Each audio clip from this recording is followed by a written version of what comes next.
Good morning প্রিয় দর্শক বন্ধু।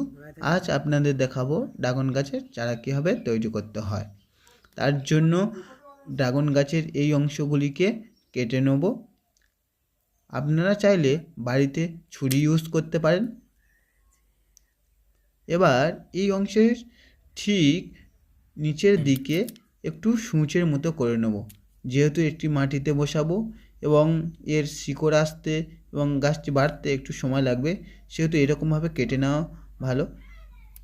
কেটে নিয়ে নেবো এরকম এক এক করে, ভিডিওতে যেরকম দেখতে পাচ্ছেন বন্ধুরা, এরকমভাবে কেটে নেব।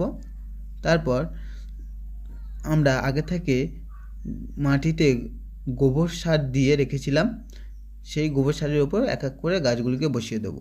প্লিজ ভিডিওতে লাইক করবেন, সাবস্ক্রাইব করবে চ্যানেলটিকে এই রকম ভিডিও পেতে, এবং এই ভিডিওর নেক্সট পার্ট দেখার জন্য অনুরোধ রইল বন্ধুরা।